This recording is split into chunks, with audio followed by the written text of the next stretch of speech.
Assalamualaikum warahmatullahi wabarakatuh.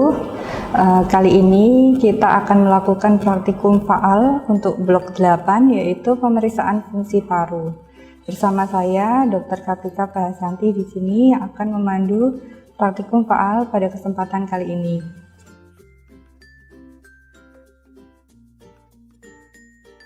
Tujuan dari praktikum faal pemeriksaan paru kali ini adalah agar mahasiswa mampu melakukan uji faal paru dengan menggunakan spirometri dan menggunakan peak flow meter.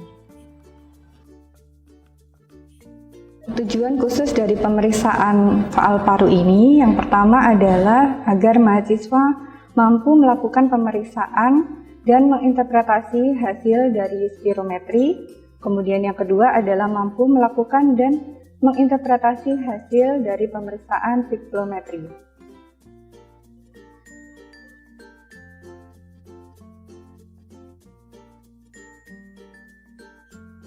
Spirometri adalah pemeriksaan fungsi paru yang bertujuan untuk mengukur udara inspirasi dan ekspirasi seseorang dalam waktu tertentu, serta untuk membedakan adanya penyakit paru obstruksi maupun restriksi.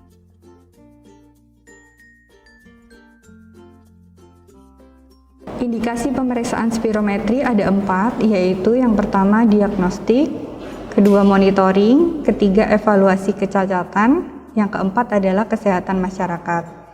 Diagnostik fungsinya untuk mengetahui apakah adanya obstruksi ataupun restriksi pada pasien, kemudian untuk evaluasi hasil laboratorium abnormal, untuk menilai pengaruh penyakit sistemik terhadap fungsi paru, untuk mendeteksi dini seseorang yang memiliki resiko menderita penyakit paru. Kemudian untuk pemeriksaan rutin, resiko praoperasi, menilai prognosis dan menilai status kesehatan. Berikutnya monitoring, fungsinya untuk menilai efek terapi, bronkodilator maupun steroid, untuk menggambarkan perjalanan penyakit seperti penyakit paru, kemudian gagal jantung kronik dan lain-lain.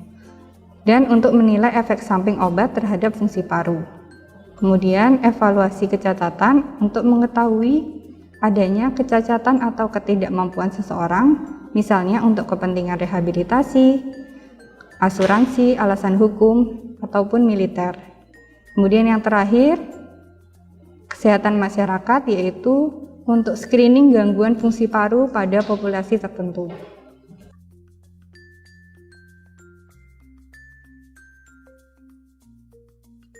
Alat-alat yang digunakan adalah spirometer, kemudian flow meter yang nanti akan disambungkan ke spirometer, kemudian ada turbin yang akan dipasangkan ke flow meter, kemudian ada mouthpiece.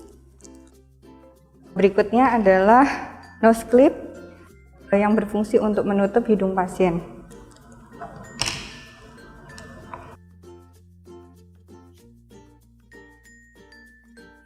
Bapak, setelah ini akan saya lakukan pemeriksaan spirometri. Nanti ikut aba-aba saya, nggih. Apakah Bapak bersedia? Oke. Nanti mohon kerjasamanya ya, Pak.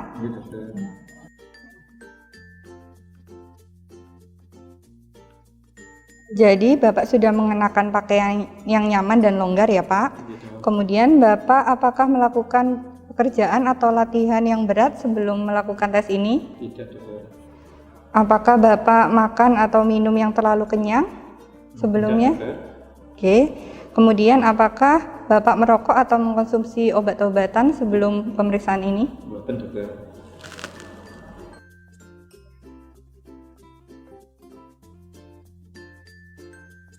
Lalu kemudian saya akan mengisi nama pasien, kemudian ID-nya, kemudian tanggal lahirnya, kemudian tingginya dan berat badannya, kemudian usia dan jenis kelamin, kemudian etnisnya.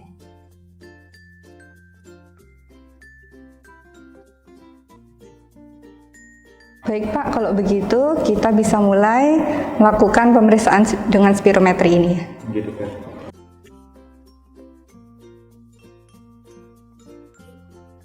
Kemudian kita pasangkan kabel flowmeter ke spirometer. Selanjutnya kita pasang turbin ke flowmeter. Selanjutnya kita pasang mouthpiece. Lalu kita berikan kepada pasien.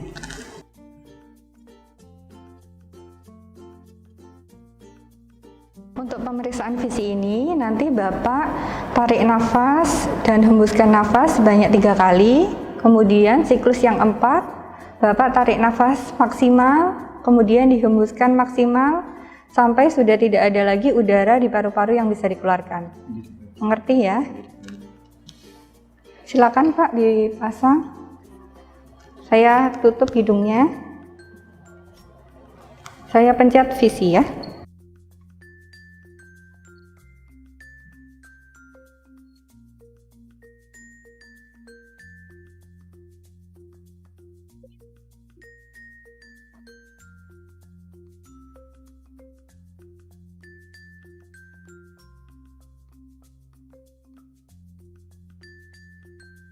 Berikutnya adalah pemeriksaan force vital capacity atau kapasitas vital paksa, yaitu jumlah udara dalam liter yang bisa diekspirasikan secara paksa dan cepat setelah inspirasi maksimal. Berikutnya kita akan melakukan pemeriksaan FVC. Jadi Bapak tarik nafas dan hembuskan nafas sebanyak 3 kali seperti tadi yang biasa ya. Kemudian tarik nafas panjang, kemudian hembuskan secara maksimal sampai udara sudah tidak ada lagi yang bisa dikeluarkan. Baik.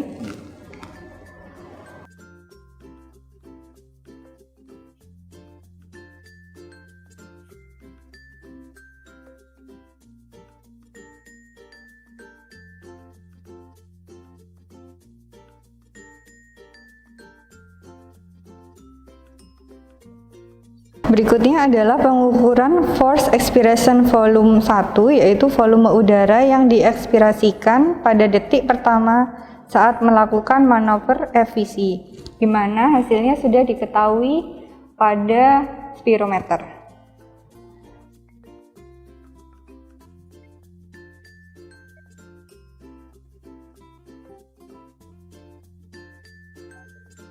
Kemudian yang terakhir adalah mengukur maksimal voluntary ventilation atau MVV, yaitu jumlah udara yang bisa dikeluarkan sebanyak-banyaknya dalam 2 menit dengan bernafas cepat dan dalam secara maksimal. Bapak, setelah ini kita akan melakukan pemeriksaan MVV. Nanti Bapak bernafas dengan cepat dan dalam selama 15 kali ya. Nah, silakan Pak.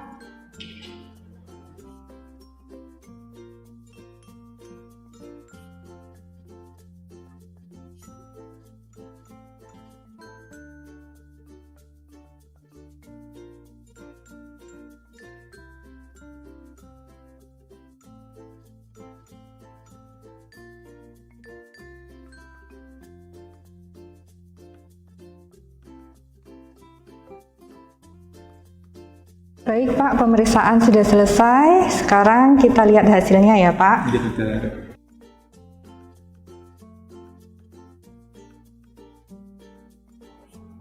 Interpretasi hasil spirometri yang telah dilakukan terhadap pasien didapatkan hasil yaitu VC 83, kemudian FVC 88%, FEV1 97, FEV1 per VC 116%,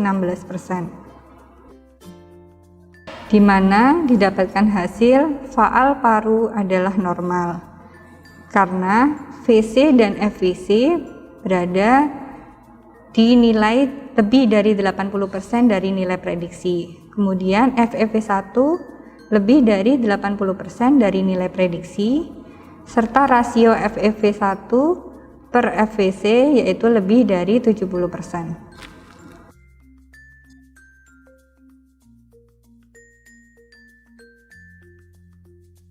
Peak flow meter adalah alat yang digunakan untuk melakukan pemeriksaan peak expiratory flow rate atau PEFR.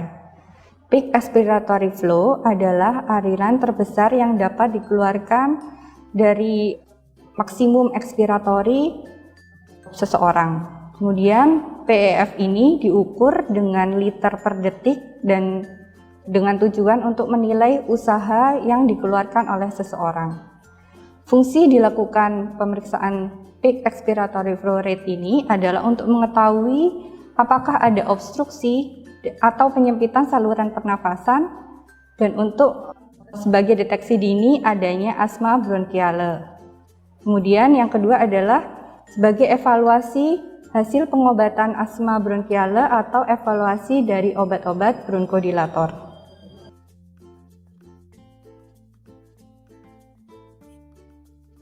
Alat yang digunakan adalah peak flow meter, kemudian alcohol swab.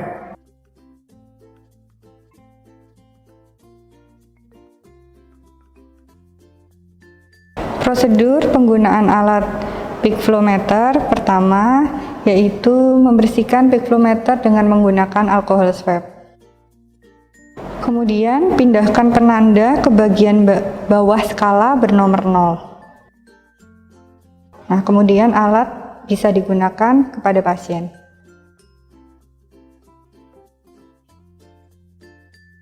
Pasien berdiri tegak, kemudian melakukan inspirasi sedalam-dalamnya sekuat mungkin agar paru terisi dengan udara semaksimal mungkin. Kemudian tahan nafas saat menempatkan corong di mulut di antara gigi. Tutup bibir di sekitarnya dan jangan letakkan lidah di dalam lubang. Kemudian pasien meniup sekuat tenaga dengan cepat yang bisa dilakukan. Pengukuran aliran puncak akan mengukur seberapa cepat bisa mengeluarkan udara dari paru.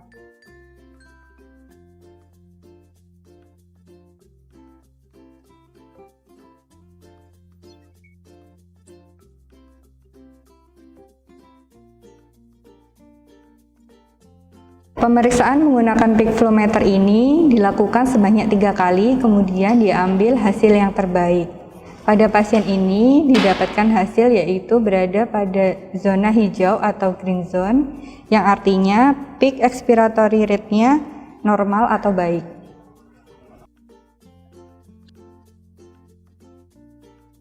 Alhamdulillah, praktikum pemeriksaan fungsi paru pada kesempatan kali ini telah selesai dilakukan. Semoga dapat memberikan manfaat dan ilmu pengetahuan bagi adik-adik semua.